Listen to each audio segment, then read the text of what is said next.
o céu e o inferno. A justiça divina segundo o Espiritismo. Parte 2. Exemplos. Capítulo 7.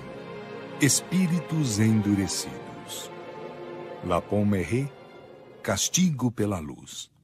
Numa das sessões da Sociedade de Paris, onde se discutira a questão da perturbação que geralmente se segue à morte, um espírito ao qual ninguém aludira e não se pensava evocar, se manifesta espontaneamente pela comunicação seguinte. Embora não fosse assinada, nela se reconheceu, sem dificuldade, um grande criminoso que a justiça humana vinha de alcançar. Aspas. Que falais de perturbação? Por que essas vãs palavras? Sois sonhadores e utopistas, ignorais perfeitamente as coisas com as quais pretendeis vos ocupar? Não, senhores, a perturbação não existe, salvo talvez nos vossos cérebros. Estou tão francamente morto quanto possível, e vejo claro em mim, ao redor de mim, por toda a parte. A vida é uma lúgubre comédia, desastrados aqueles que se demitem da cena antes da queda da cortina. A morte é um terror, um castigo, um desejo, segundo a fraqueza ou a força daqueles que a temem, a desafiam ou a imploram-na. Para todos, ela é uma amarga zombaria. A luz me ofusca e penetra como uma flecha aguçada a sutileza de meu ser. Castigou-se-me pelas trevas da prisão e acreditou-se castigar-me pelas trevas do túmulo, ou aquelas sonhadas pelas superstições católicas. Pois bem, sois vós, senhores, que suportais a obscuridade, e eu, o degradado social, plano acima de vós. Eu quero permanecer eu, forte pelo pensamento, desdenho as advertências que ressoam ao meu redor. Vejo claro, um crime. É uma palavra. O crime existe por toda a parte. Quando é executado por massas de homens, ele é glorificado. No particular, é um maldito. Absurdo. Não quero ser lamentado. Não peço nada. Basto-me e saberei muito lutar contra essa odiosa luz. Aquele que ontem era um homem. Fecha aspas. Tendo esta comunicação sido analisada na seção seguinte, reconheceu-se no cinismo mesmo da linguagem um sério ensinamento e viu-se na situação desse infeliz uma nova fase do castigo que espera o culpado. Com efeito, ao passo que uns são mergulhados nas trevas ou num isolamento absoluto, outros suportam durante longos anos as angústias de sua última hora, ou, se creem ainda neste mundo, a luz brilha para este.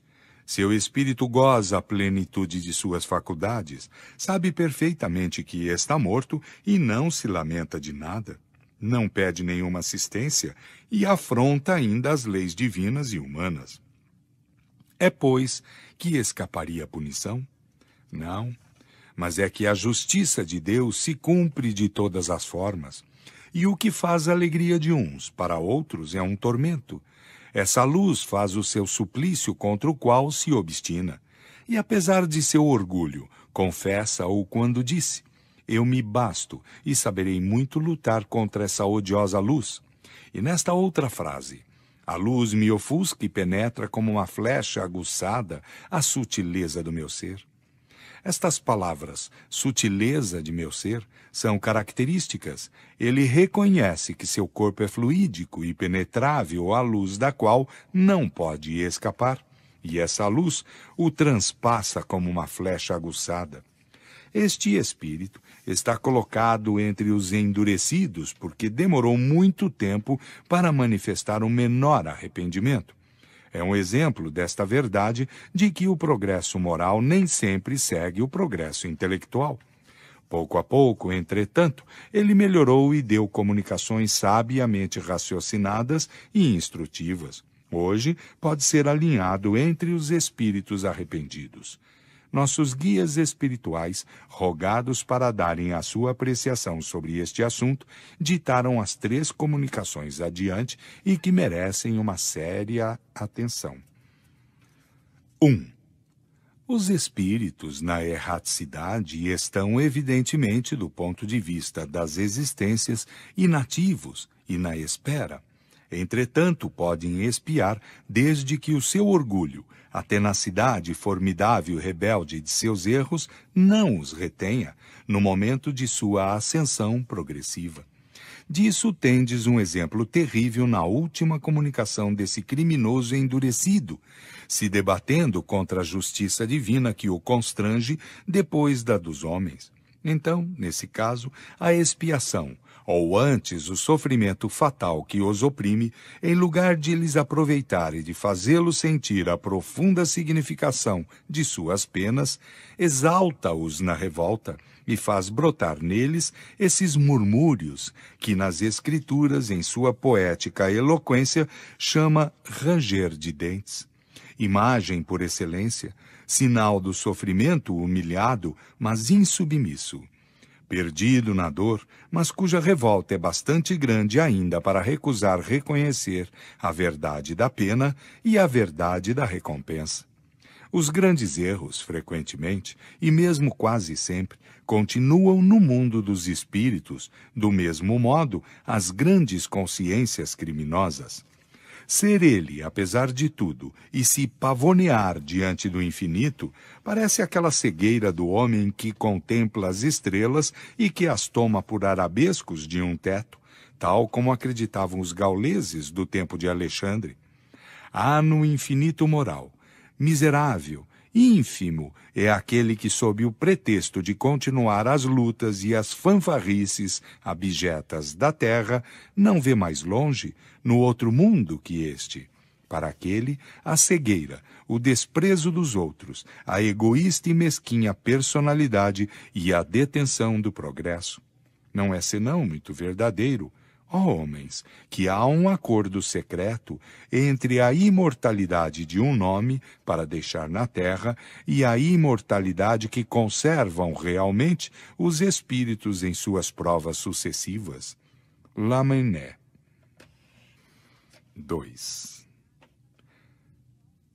Precipitar um homem nas trevas ou nas ondas de luz, o resultado não é o mesmo. Num e noutro caso, não vê nada do que o cerca e se habituará mesmo mais rapidamente à sombra que à triste claridade elétrica na qual pode estar emergido. Portanto, o espírito que se comunicou na última sessão exprime bem a verdade de sua situação quando exclama: "Oh, eu me livraria bem dessa odiosa luz." Com efeito, essa luz é tanto mais terrível, tanto mais pavorosa, quanto o atravessa completamente, e que torna visíveis e aparentes os seus mais secretos pensamentos. Aí está um dos lados mais rudes de seu castigo espiritual. Ele se encontra, por assim dizer, enterrado na casa de vidro que pedia Sócrates, e está aí, ainda, um ensinamento, porque o que foi a alegria e a consolação do sábio torna-se a punição infamante e contínua do mal, do criminoso, do parricida, espantado na sua própria personalidade. Compreendeis, meus filhos, a dor e o terror que devem constranger aquele que, durante uma existência sinistra, se comprazendo em combinar, a maquinar os mais tristes crimes no fundo de seu ser, onde se refugiava como um animal selvagem em sua caverna, e que hoje acha-se caçado para esse reparo íntimo, onde se esquiva aos olhares e à investigação de seus contemporâneos. Agora, a sua máscara de impassividade foi-lhe arrancada, e cada um de seus pensamentos se reflete sucessivamente em sua fronte. Sim, doravante nenhum repouso, nenhum asilo para esse formidável criminoso. Cada mau pensamento, e Deus sabe se sua alma os exprime, se trai por fora e por dentro dele, como a um choque elétrico superior. Ele quer se esconder da multidão, e a luz odiosa atravessa-o continuamente, cada dia, Ele quer fugir, fugiu em corrida ofegante e desesperada através dos espaços incomensuráveis, e por toda parte a luz, por toda parte os olhares que mergulham nele, e se precipita de novo a perseguir a sombra, à procura da noite, e a sombra e a noite não estão mais para ele.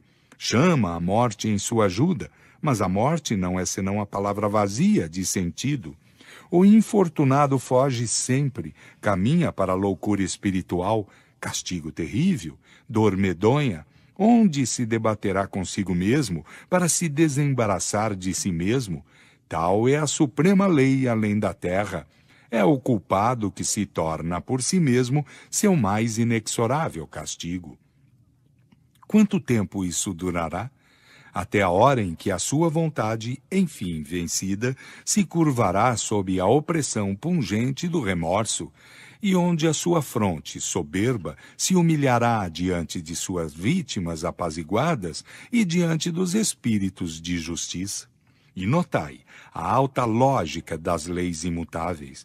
Nisso ainda ele cumprirá o que escreveu na sua altiva comunicação, tão categórica, tão lúcida e tão tristemente cheia de si mesmo, que deu na última sexta-feira, em se livrando por um ato de sua própria vontade.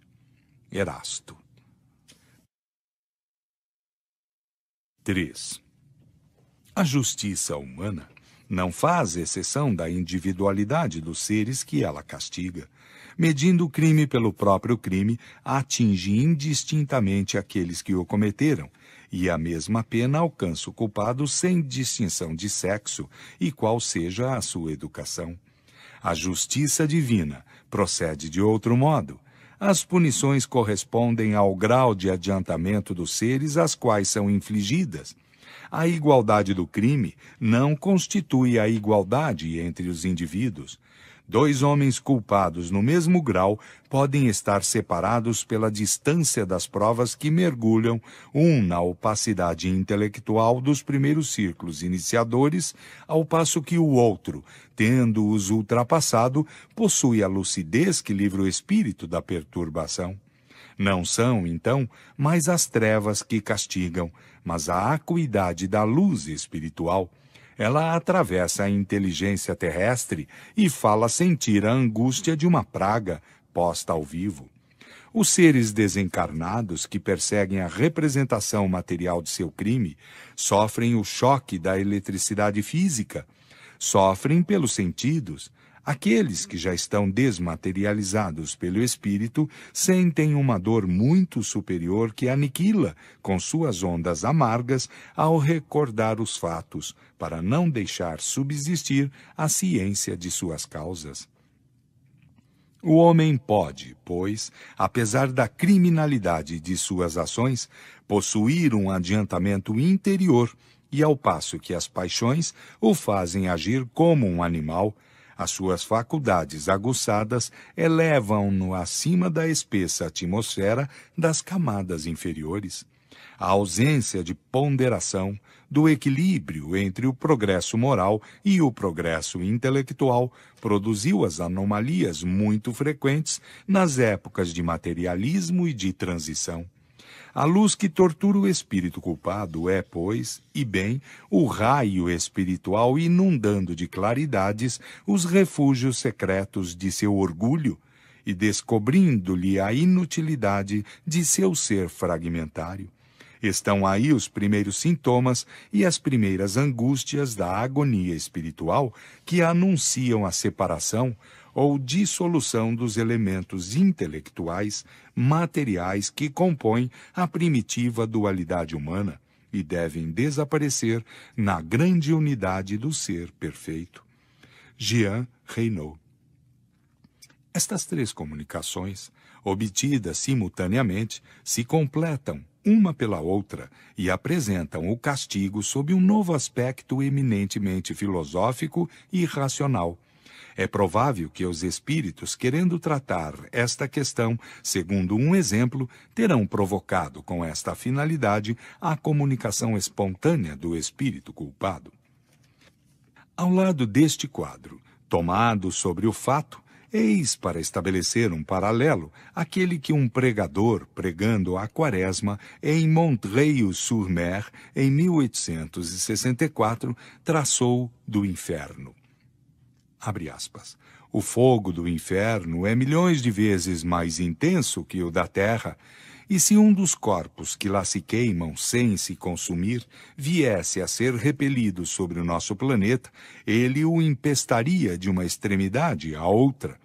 O inferno é uma vasta e sombria caverna crivada de pregos pontudos, de lâminas de espadas bem afiadas, na qual são precipitadas as almas dos condenados. Fecha aspas. Ver a Revista Espírita, julho de 1864, página 199. Angeli, Nulidade sobre a Terra, Bordeaux, 1862. Um espírito se apresenta espontaneamente ao médium sob o nome de Angeli. 1. Arrependei-vos de vossas faltas?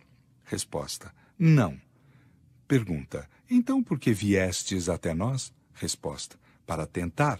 Pergunta. Não sois, pois, feliz? Resposta. Não. Sofreis? Resposta. Não. Pergunta. O que vos falta? Resposta. A paz. Certos espíritos não consideram como sofrimento senão aqueles que lhes lembrem as dores físicas, tudo convindo que o seu estado moral é intolerável. 2. Como pode a paz vos faltar na vida espiritual? Resposta. Um lamento do passado. Pergunta. O lamento do passado é um remorso, portanto vos arrependestes? Resposta. Não, é por medo do futuro. Pergunta. Que temeis? Resposta. O desconhecido. 3. Quereis dizer-me o que fizeste na vossa última existência? E isto me ajudará, talvez, a vos esclarecer. Resposta. Nada. 4. Em qual posição social estáveis? Resposta. Mediana. Pergunta. Fostes casada? Resposta. Casada e mãe. Pergunta. Cumpristes com zelo os deveres dessa dupla posição? Resposta. Não. Meu marido me entediava, meus filhos também. 5. Como se passou a vossa vida? Resposta. A me divertir na juventude e a me aborrecer na madureza. Pergunta. Quais eram as vossas ocupações? Resposta. Nenhuma. Pergunta. Quem, pois, cuidava de vossa casa? Resposta. A doméstica. 6. Não será nessa inutilidade que será preciso procurar a causa de vossos lamentos e de vossos temores? Resposta. Talvez tenhas razão. Pergunta. Não basta com isso convir? Quereis, para reparar essa existência inútil, ajudar os espíritos culpados que sofrem ao nosso redor? Resposta. Como? Pergunta. Ajudando-os a melhorarem-se pelos vossos conselhos e vossas preces? Resposta. Eu não sei orar. Pergunta. Faloemos em conjunto, o aprendereis? Quereis isto? Resposta. Não. Pergunta. Por quê? Resposta. A fadiga. Instrução do guia do médium. Damos-te instruções, colocando-te sob os olhos diversos graus de sofrimento e de posição de espíritos condenados à expiação em consequência de suas faltas. Angeli era uma dessas criaturas sem iniciativa, cuja vida era tão inútil aos outros quanto a ela mesma, não gostando senão do prazer, incapaz de procurar no estudo, no cumprimento dos deveres da família e da sociedade, essas satisfações do coração, únicas que podem dar um encanto da vida, porque são de todas as idades, não pôde empregar os seus jovens anos senão nas distrações frívolas. Depois, quando os deveres sérios chegaram, o mundo fizera o vazio ao redor dela, porque fizera o vazio em seu coração. Sem defeitos sérios, mas sem qualidades, ela fez a infelicidade do seu marido, perdeu o futuro de seus filhos, arruinou seu bem-estar por sua incúria e seu desleixo. Ela falseou o seu julgamento e o seu coração, pelo seu exemplo primeiro, e abandonando-os aos cuidados dos domésticos, que ela não se dava mesmo ao trabalho de escolha. Sua vida foi inútil ao bem e, por isso mesmo, culpável, porque o mal nasce do bem negligenciado. Compreendei bem, todos, que não basta vos abster das faltas. É necessário praticar as virtudes que lhes são opostas. Estudai os mandamentos do Senhor, meditai-os e compreendei que se vos colocam uma barreira que vos detém à margem do mau caminho, vos forçam ao mesmo tempo a retornar para trás para tomar a rota oposta que conduz ao bem. O mal é oposto ao bem, portanto, aquele que quer evitá-lo deve entrar no caminho oposto, sem o que a sua vida é nula. Suas obras são mortas, e Deus, nosso Pai, não é o Deus dos mortos, mas o Deus dos vivos. Pergunta: posso vos perguntar qual foi a existência anterior de Angéle? A última devia ser-lhe a consequência. Resposta: ela viveu na preguiça beata e a inutilidade da vida monástica. Preguiçosa e egoísta por gosto, quis tentar a vida de família, mas o espírito tem muito pouco progredido. Ela sempre repeliu a voz íntima que lhe mostrava o perigo. A inclinação era doce e gostava mais de se abandonar do que fazer um esforço para se deter no início. Hoje, ainda compreende o perigo que há em manter-se nessa neutralidade, mas não sente força para tentar o menor esforço para dele sair. Orai por ela, despertai-a, forçai os seus olhos a se abrirem à luz. É um dever, ninguém o negligencie. O homem foi criado para a atividade. A atividade de espírito é a sua essência. A atividade do corpo é uma necessidade. Cumpri, pois, as condições de vossas existências, como espírito destinado à paz eterna. Como corpo destinado ao serviço do espírito, o vosso corpo não é senão uma máquina submetida à vossa inteligência. Trabalhai, cultivai, pois, a inteligência, a fim de que ela dê um impulso salutar ao instrumento que deve ajudá-la a cumprir a sua tarefa. Não a deixeis nem em repouso, nem em trégua, e lembrai-vos de que a paz a qual aspirais não vos será dada senão depois do trabalho. Portanto, assim como por longo tempo negligenciastes o trabalho, assim por longo tempo durará para vós a ansiedade de esperá-lo. Trabalhai, trabalhai sem cessar. Cumpri todos os vossos deveres, sem exceção. Cumpri-os com zelo, com coragem, com perseverança, e a vossa fé os sustentará. Aquele que cumpre com consciência a tarefa mais ingrata, a mais vil em vossa sociedade, é 100 vezes mais elevado aos olhos do mais alto do que aquele que impõe essa tarefa aos outros e negligencia a sua. Tudo são degraus para subir ao céu. Não o quebreis, pois, sob os vossos pés, e contai com que estáis cercados de amigos que vos estendem as mãos e sustentam aqueles que colocam a sua força no Senhor. Monod. Um espírito entediado. Bordeaux, 1862. Este espírito se apresenta espontaneamente ao médium e reclama preces. 1. O que vos levou a pedir preces? Resposta: estou cansado de perambular sem objetivo. Pergunta: há muito tempo estais nessa posição? Resposta: 180 anos mais ou menos. Pergunta: que fizeste sobre a terra? Resposta: nada de bom.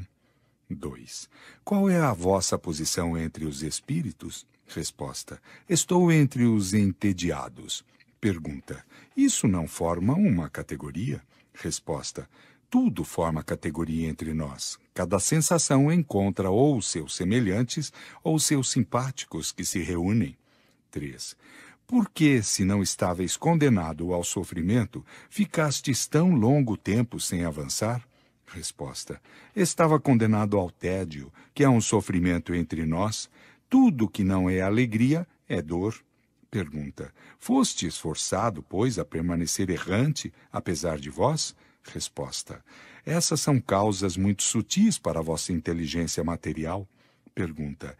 Tentai fazer-me compreendê-las, e isso será um começo de utilidade para vós. Resposta. Eu não poderia, não tendo termo de comparação. Uma vida extinta sobre a terra deixa ao espírito que não a aproveitou o que o fogo deixa ao papel que consumiu, faíscas, que lembram as cinzas ainda unidas entre elas, quais foram a causa de seu nascimento, ou, se queres, da destruição do papel. Essas faíscas são a lembrança dos laços terrestres que sulcam o espírito até que haja dispersado as cinzas de seu corpo. Só então se reencontra essência etérea e deseja o progresso. 4. Que pôde vos ocasionar o tédio que lamentais? Resposta. Consequência da existência. O tédio é o filho da falta de obras. Eu não soube empregar os longos anos que passei sobre a terra, e a sua consequência se fez sentir no nosso mundo. 5. Os espíritos que, como vós, erram em prova ao tédio, não podem fazer cessar esse estado quando querem? Resposta. Não, nem sempre o podem, porque o tédio paralisa a sua vontade, sofrem as consequências de sua existência, foram inúteis, não tiveram nenhuma iniciativa, não encontram nenhum concurso entre eles, são abandonados a si mesmos, até que a lassidão desse estado neutro fá-los desejar mudá-lo. Então, a menor vontade que desperte neles, encontram o apoio e os bons conselhos para ajudar os seus esforços e perseverar. 6. Podeis dizer-me alguma coisa sobre a sua vida terrestre? Resposta. Ai de mim, bem pouca coisa. Deves compreendê-lo. O tédio, a inutilidade, a falta de obras provém da preguiça. A preguiça é mãe da ignorância. 7. As vossas existências anteriores não vos fizeram avançar? Resposta. Mas sim, todas, mas muito fracamente, porque todas foram reflexo umas das outras. Há sempre progresso, mas tão pouco sensível que nos é inapreciável. 8. Esperando que recomeceis uma outra existência, quereis vir mais frequentemente junto a mim? Resposta. Chamai-me para isso, constranger-me, prestar-me-eis serviço. 9. Podeis dizer-me por que vossa escrita muda com frequência? Resposta. Por que perguntas muito? Isto me fatiga. Tenho necessidade de ajuda. O guia do médium. É o trabalho da inteligência que o fatiga e que nos obriga a prestar-lhe o nosso concurso, para que possa responder a tuas perguntas. É um desocupado do mundo dos espíritos, como o foi do mundo terrestre.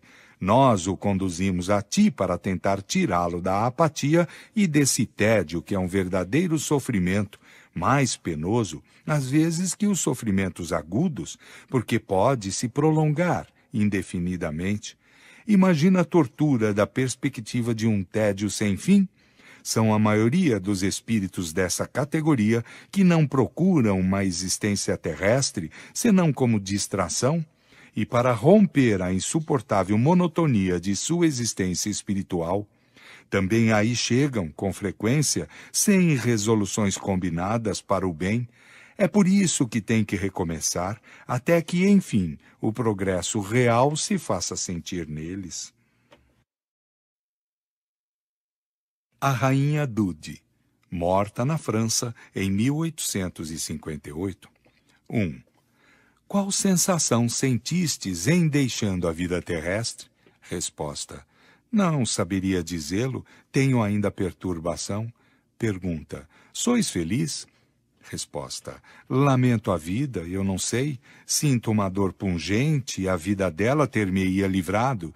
Gostaria que meu corpo se levantasse do sepulcro. 2.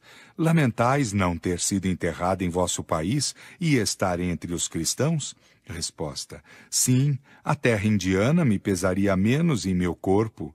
Pergunta. Que pensais das honras fúnebres prestadas aos vossos despojos? Resposta. Foram bem pouca coisa. Eu era rainha e nem todos dobraram joelhos diante de mim. Deixai-me, não me forceis a falar. Não quero que saibais o que sou agora. Eu fui rainha, sabei-o bem. 3. Respeitamos a vossa classe e vos pedimos consentir-nos responder para nossa instrução.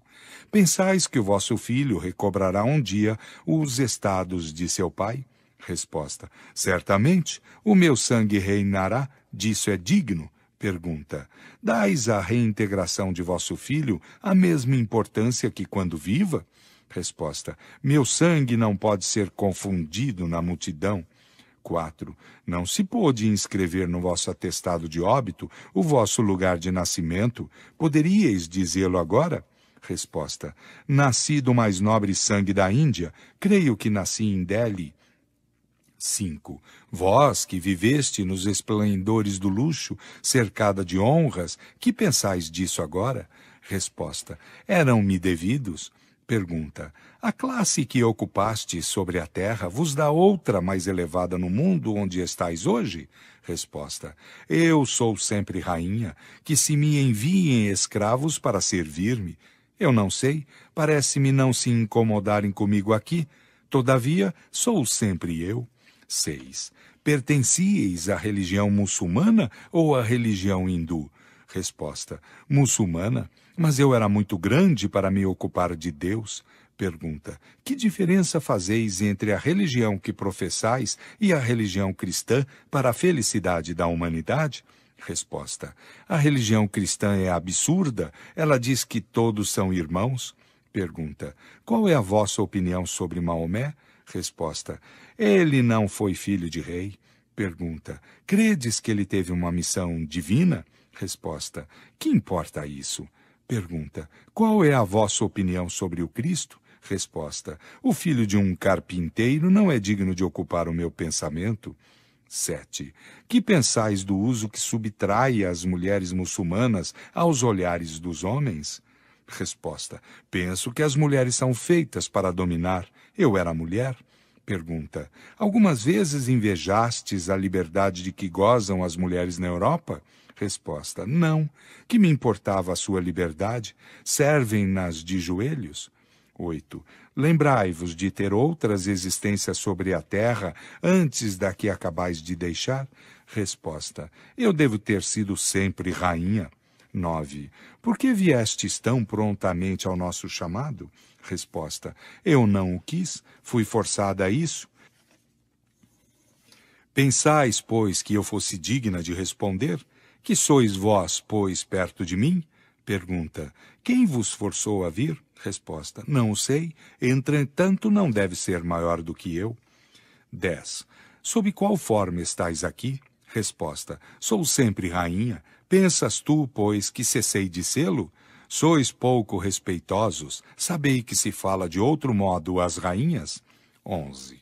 Se pudéssemos ver-nos, vê-la-íamos com os vossos adornos, as vossas joias? Resposta. Certamente.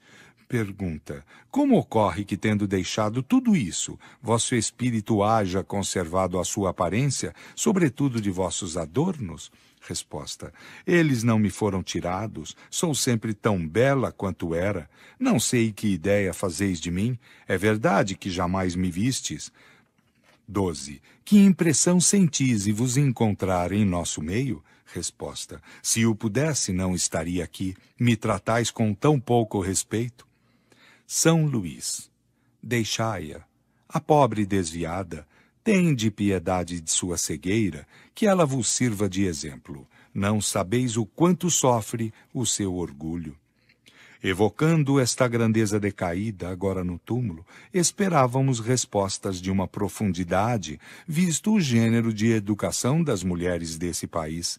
Mas pensávamos encontrar nesse espírito, se não a filosofia, pelo menos um sentimento mais verdadeiro da realidade e ideias mais sadias sobre as vaidades e as grandezas desse mundo. Longe disso. Nela, as ideias terrestres conservaram toda a sua força. Era o orgulho que nada perdeu de suas ilusões, que luta contra sua própria fraqueza e que deve, com efeito, sofrer muito com a sua impotência. Choumeni, Bordeaux, 1862. Sob este nome, Um espírito se apresentou espontaneamente ao médium habituado a esse gênero de comunicações, porque a sua missão parecia ser a de assistir os espíritos inferiores que lhe conduz o seu guia espiritual, no duplo objetivo de sua própria instrução e de seu adiantamento. Pergunta: quem sois? Esse nome é de um homem ou de uma mulher? Resposta: homem, e tão infeliz quanto possível. Sofro todos os tormentos do inferno. Pergunta: se o inferno não existe, como podeis sentir-lhe os tormentos? Resposta: pergunta inútil. Pergunta: se disso me dou conta, outros podem ter necessidade de explicação? Resposta: com isto não me inquieto. Pergunta: o egoísmo não está no número de causas de vossos sofrimentos? Resposta: talvez. Pergunta: se quereis ser aliviado, começai por repudiar os vossos maus pendores? Resposta: não te inquietes com isso, não é teu assunto. Comece por orar por mim como pelos outros, ver se há depois. Pergunta: se não me ajudais com o vosso arrependimento, a prece será pouco eficaz? Resposta: se falas em lugar de orar, tu me avançarás pouco. Pergunta: desejais, pois, avançar? Resposta: talvez, não se sabe. Vejamos se a prece alivia os sofrimentos. É o essencial. Pergunta: então, juntai-vos a mim com a vontade firme de obter alívio. Resposta: vá sempre. Pergunta: depois de uma prece do médium: estais satisfeito? Resposta: não como gostaria. Pergunta: um remédio aplicado pela primeira vez não pode curar imediatamente uma doença antiga? Resposta: é possível. Pergunta: quereis retornar? Resposta: sim, se me chamardes. O guia do médium: minha filha, terás dificuldades com este espírito endurecido, mas não haveria pouco mérito em salvar aqueles que não estão perdidos. Coragem, persevera e conseguirás. Não há tão culpados que não se possa conduzi-los pela persuasão e o exemplo, porque os espíritos mais perversos acabam por se emendar com o tempo, senão se triunfa logo em seguida em conduzi-los aos bons sentimentos. É que, com frequência, é impossível, mas o trabalho que se toma não está perdido. As ideias que se lançam neles agitam-nos e fá-los refletir, apesar deles. São sementes que cedo ou tarde produzirão seus frutos. Não se derruba uma rocha com o primeiro golpe de picareta. O que te digo aí, minha filha, aplica-se também aos encarnados, e deves compreender por que o Espiritismo, mesmo nos crentes firmes, não faz imediatamente homens perfeitos. A crença é um primeiro passo, a fé vem em seguida e a transformação terá o seu turno. Mas, para muitos, ser-lhes-á necessário virem se retemperar no mundo dos espíritos. Entre os endurecidos não há senão espíritos perversos e maus. O número é grande daqueles que, sem procurarem fazer o mal, permanecem atrasados pelo orgulho, indiferença ou apatia. Eles não são, por isso, menos infelizes, porque sofrem tanto mais de sua inércia quando não têm por compensação as distrações do mundo. A perspectiva do infinito torna a sua posição intolerável. E, entretanto, não têm nem a força, nem a vontade de sair dela. São aqueles que, na encarnação, conduzem existências desocupadas, inúteis para si mesmos e para os outros, e que, frequentemente, acabam por se suicidarem sem motivos sérios, por desgosto da vida. Esses espíritos são, em geral, mais difíceis para se conduzirem ao bem do que aqueles que são francamente maus, porque nestes últimos há energias, uma vez esclarecidos, são tão ardentes para o bem quanto o foram para o mal. Serão necessárias, sem dúvida, aos outros muitas existências para progredirem sensivelmente. Mas, pouco a pouco, vencidos pelo tédio, como outros pelo sofrimento, procurarão uma distração numa ocupação qualquer, que mais tarde tornar-se-á para eles uma necessidade.